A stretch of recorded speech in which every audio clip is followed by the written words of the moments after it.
हमको नहीं लगता, हमको यहाँ पर बहुत अच्छा लगता है। नहीं, आपको नहीं हम कह रहे हैं, आपको लगता नहीं कि इन नेताओं को थोड़ा भी सब्र नहीं है अपने वोट के लिए? ये बस जैसे मालूम होता है कि ये सब राजनीति तक ही महदूद है, आम जनता में नहीं है ये सब, हम लोगों में नहीं है, यहाँ पर आम जनता में नहीं है, राजनीति तक ही है ये सब महदूद। अच्छा, एक बात मैं आपसे, आपका नाम क्या है? मेरा शगुफ्ता, रानी कहते हैं घर में, शगुफ्ता नाहिद। रानी? रानी घर में कहते हैं, घर का नाम रानी है, वैसे शगुफ्ता नाम है। चलिए, शगुफ्ता रानी मैं आपको बोलता हूँ, दोनों नाम आपका ले। आप अभी जो जैसे टेलीविज़न चैनल देखिए, सोशल मीडिया देखिए, तो ऐसा मालूम पड़ता है कि इस देश की सबसे बड़ी समस्या हिंदू मुसलमान, सबसे ज़्यादा चर्चा डिबेट इसी बात पर होती है, कोई ना कोई मुद्दा ले आकर के पहले उसी पर। आपको लगता है ज़मीन पर, समाज में, आप जहां आती जाती हैं, जिन लोगों के बीच में रहती हैं, इस तरह की बात वास्तव में पिछले कुछ सालों में बढ़ी है, या ये सिर्फ कुछ लोगों के बीच में ही, या खासकर मीडिया में ही? नहीं, कुछ लोगों के बीच में ही है, हम लोगों के, मैंने तो नहीं देखा अपने आसपास में भी किसी को भी। अभी हम लोग अभी मार्केट से ही आ रहे हैं, भगीरथ प्लेस से, तो वहाँ पर मैंने देखा हम लोग बहुत अच्छे से मिलकर बातचीत करके आ रहे हैं सबसे, चाय भी पूछना, पानी भी पूछना, हर कोई पूछता है, तो मतलब मैंने तो डिफरेंस नहीं देखा यहाँ पर कहीं पे भी मार्केट में। वैसे वो ये सब राजनीति तक ही है। तो राजनीति वाले कैसे बाज आएंगे?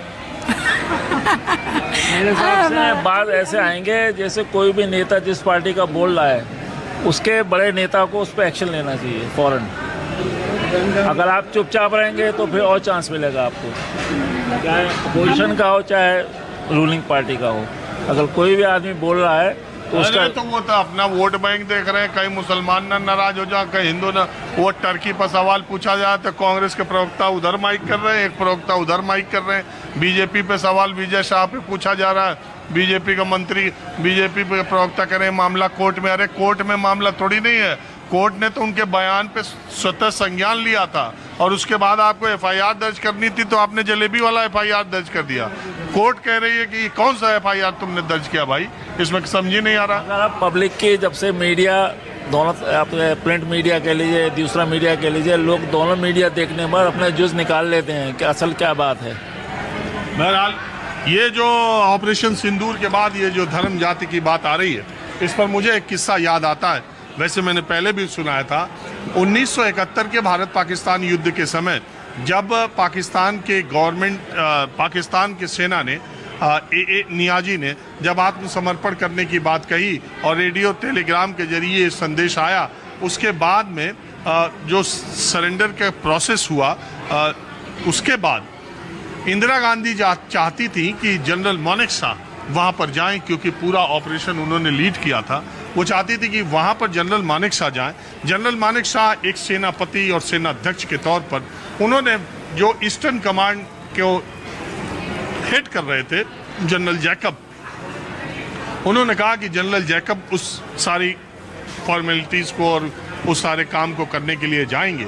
तो मालूम है उस समय भी रक्षा मंत्रालय में ये सियासी गुफ्तगू ये शुरू हुई कि एक यहूदी से अगर मुसलमानों को इतनी बड़ी संख्या को, अभी हम सेकुलर स्टेट के नाम पर अभी पार्टीशन हुआ है, और मुसलमानों को इतनी बड़ी संख्या में मुसलमान की फौज को एक यहूदी के हाथ में समर्पण कराएंगे तो इसका मैसेज गलत जाएगा। उस समय भी ये चर्चा हुई और जनरल मानेकशॉ को कहा गया, जनरल मानेकशॉ ने कहा कि कम से कम सेना को धर्म जाति से ऊपर उठा के रखो। 30 साल से जो जनरल जैकब इस देश के लिए सेवा कर रहा है, और उसको आज आपको इस वक्त समझ में आ रहा है कि वो किस जाति का है। और उन्होंने जनरल जैकब को फ़ोन किया और बहुत फ्रेंडली स्टाइल में कहा कि जैकब, दिल्ली में ये बात चल रही है तुम्हारे धर्म की वजह से। ये जनरल जैकब ने कहा, सर अगर आप बोलो तो मैं इस्तीफ़ा दे देता हूँ, रिज़ाइन करता हूँ। तो उन्होंने कहा अगर इस्तीफ़ा दिया तो इस्तीफ़ा एक्सेप्ट भी कर लूँगा। इसके बाद दोनों हंसने लगे, जनरल जैकब भी वहाँ पर गए। हालांकि बाद में जैकब ने अपनी एक किताब लिखी है जिसमें उन्होंने लिखा कि 1971 में जीत के बाद जो कुछ भी मिला था इंदिरा गांधी ने शिमला समझौते में, उसमें बहुत कुछ गवा भी दिया। हालांकि जनरल जैकब कांग्रेस से अपने मतभेदों के चलते बाद में भारतीय जनता पार्टी में शामिल हुए और उन्हें 2 राज्यों का गवर्नर भी बनाया गया। बहरहाल बातचीत का सिलसिला अभी जारी रखते हैं। तो आपका नाम क्या है? राजेश। आप क्या करते हैं राजेश? मैं रियल एस्टेट और कंस्ट्रक्शन में हूँ। और रहने वाले कहाँ के? मैं वैसे तो दिल्ली का हूँ पर अभी गुड़गांव में हूँ एट प्रेजेंट।